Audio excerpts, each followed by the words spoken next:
Bonjour à tous, je suis très heureuse de vous retrouver ce matin pour un tout nouveau podcast que je dédie aux correspondances magiques, magiques pour les jours de la semaine, mais aussi pour les heures les plus importantes de la journée et pour les pleines lunes. Alors, j'ai eu de nombreuses demandes pour faire ce podcast, donc voilà, j'espère que vous serez contents de l'avoir. Alors, avant d'attaquer proprement dit le podcast, je voulais simplement vous dire que voilà, vous avez remarqué certainement que je me suis quelque peu éloignée des réseaux sociaux. Tout ça, quelque temps, c'était pas une fuite, c'était pas un déni, c'était pas je vous laisse tomber.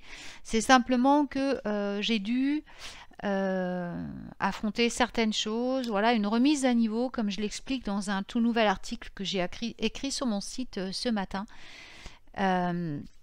Que vous trouverez en lien d'ailleurs sur ma page Facebook, sur mon journal Facebook et également sur mon site officiel, donc à la rubrique articles magiques.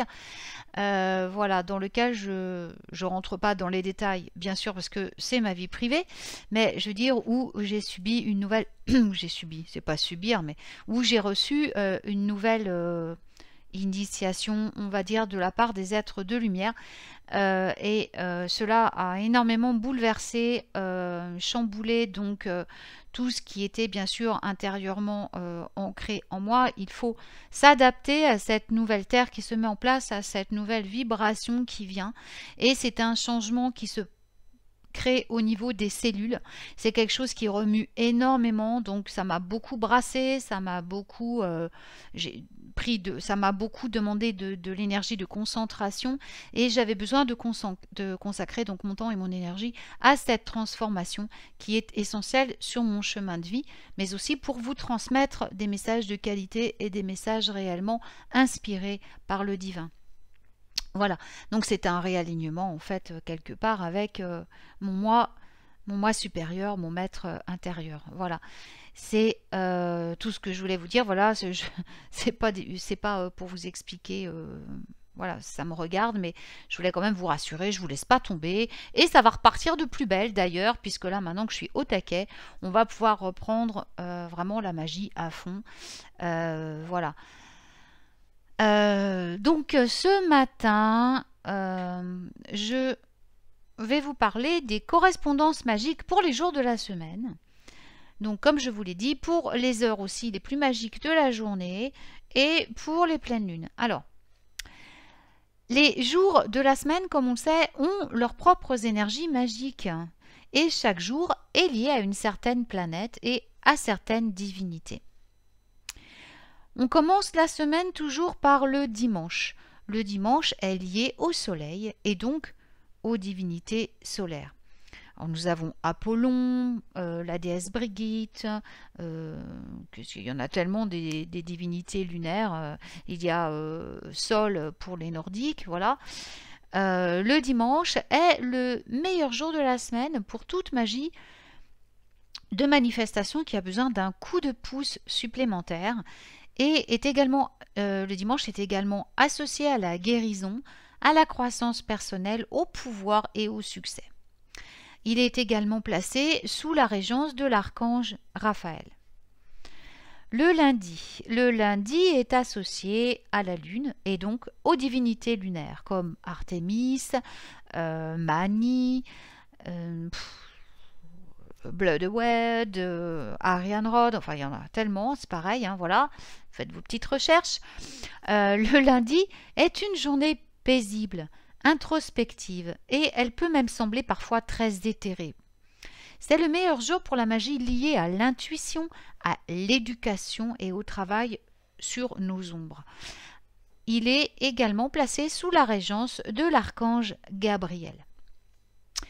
Le mardi est associé à Mars et aux dieux et déesses de l'action du feu, par exemple, le dieu Tyr dont il porte le nom.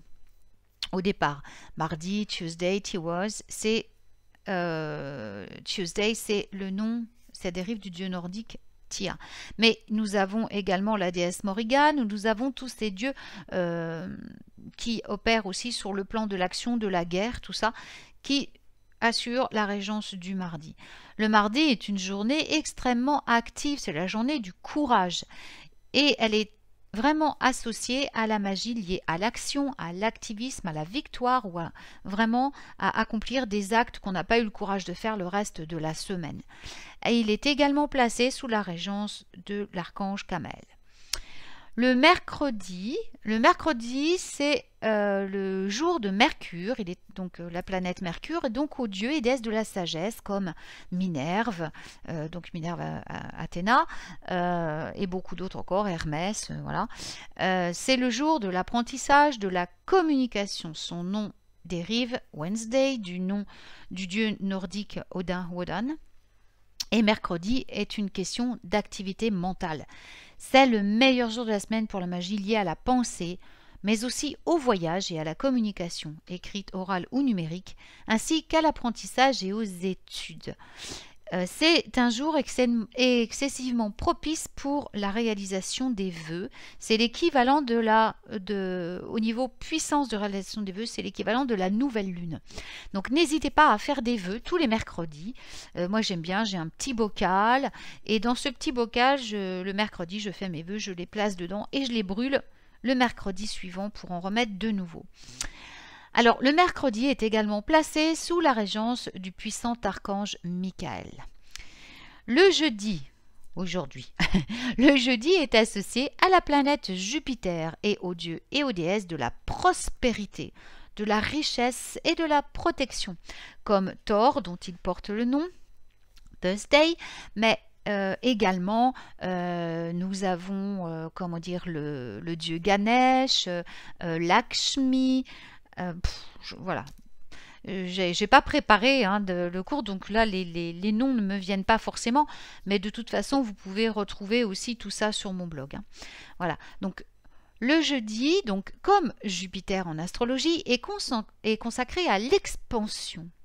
C'est le meilleur jour de la semaine pour de la magie liée à la carrière, à la prospérité et à la richesse. Et le jeudi est sous la régence de l'archange Ezéchiel. Vendredi. Le vendredi est associé à Vénus et aux dieux et déesses de l'amour, de la fertilité, de la sensualité. Donc, comme la déesse dont il porte le nom, Freya, Friday, ou peut-être même la déesse Frigg. Et bien sûr, ce sont les déesses Aphrodite, le dieu Eros, Angus, tout ça que vous pouvez invoquer le vendredi pour vous aider. L'énergie du vendredi est joyeuse, légère, un tantinet sexy aussi. C'est le jour de la grâce, le jour de la beauté.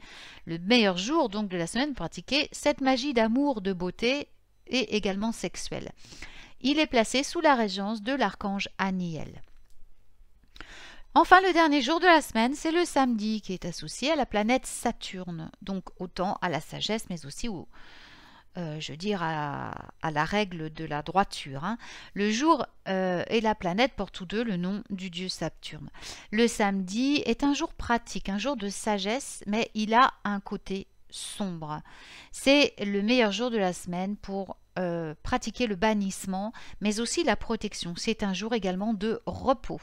Donc, évitez de faire beaucoup de choses le samedi, si ce n'est le grand ménage. Et le samedi est sous la régence de l'archange Binaël ou Tzafkel. Voilà. Passons maintenant au moment magique de la journée. Alors, vous aimeriez peut-être commencer à travailler dans un timing magique, mais qu'en est-il de la magie d'urgence et des sorts de dernière minute? Eh bien, si vous n'avez pas le temps d'attendre la prochaine pleine lune ou même le dimanche suivant pour pratiquer par exemple un sort de succès ou quoi que ce soit, vous pouvez toujours aligner votre sort avec un timing magique. Il y a plusieurs moments de pouvoir chaque jour et chacun a ses propres associations magiques. Le premier vous demandera de vous lever de bonne heure puisque c'est le moment où le soleil se lève. Le lever du soleil est bien sûr la naissance du nouveau jour. Donc cela fait de ce moment, un moment idéal pour les sorts liés à des nouveaux commencements ou à des possibilités étendues et donc à la réalisation également des vœux. Mais il est impératif de se lever avant, bien sûr, pour pratiquer votre magie au moment où le soleil se lève. Ensuite, le second moment de la journée qui est magique, c'est le midi. C'est le sommet ou le point culminant de la journée. C'est un moment puissant pour la magie de guérison. Alors, n'oubliez pas, je vous donne, voilà, le midi, c'est l'heure solaire, hein, c'est pas votre heure à vous. C'est-à-dire, vous devez vous aligner sur l'heure solaire, le temps universel. Ensuite, nous avons le coucher du soleil. Le coucher du soleil, c'est la fin de la journée, bien sûr, et c'est une passerelle entre la lumière et l'obscurité. Donc, c'est un moment idéal pour des sortilèges ou de la magie liée à l'acceptation de vieilles choses qui doivent partir, à tout ce qui est libératoire, tout ce qui ne sert plus et tout ce qui sert également à sortir du passé. Donc même chose que pour le lever du soleil, vous devez peut-être vous coucher un peu plus tard ou bien surveiller à quelle heure se couche le soleil pour assister, pour être là donc quand le soleil se couche et faire votre magie. Ensuite, le dernier moment magique de la journée, c'est minuit. Donc comme midi, bien sûr, calquez-vous sur le temps universel. Si midi est le sommet de la journée, minuit est le sommet de la nuit. Il a une énergie de transformation très éthérée. Donc comme avec la pleine lune, certaines sorcières pensent que n'importe quel sort sera plus puissant s'il est lancé à midi. Mais c'est aussi un moment puissant pour la magie de bannissement et d'attraction. Alors, autre, bien sûr, aspect dans lequel il faut tenir compte. Après, on va passer aux pleines lunes, mais là, je reviens. Donc, sur les correspondances des jours et des heures, n'oubliez jamais de tenir compte de signes lunaires et donc principalement du vide de course. Évidemment, tout ce que je vous ai donné est valable, mais n'oubliez pas qu'en plus de cela, vous devez vérifier avant de faire tout sortilège que la lune ne se trouve pas en vide de course. Voilà. Je continue. Alors, avec les pleines lunes de l'année. Alors, les pleines lunes de l'année ont une variété de noms. Elles étaient à l'origine utilisées pour suivre les saisons et l'année donc par nos ancêtres, parce qu'ils étaient agriculteurs les plus temps, ou même ils ne se calaient qu'avec le système lunaire et le système solaire. Ils ne dépendaient que de la nature pour vivre, n'est-ce pas? C'est pas comme maintenant où il y a les supermarchés et les choses qui font pousser industriellement. Là, il fallait qu'ils respectent la terre, qu'ils suivent ses rythmes et ils n'avaient pas le choix pour survivre. Donc chaque pleine lune porte un nom.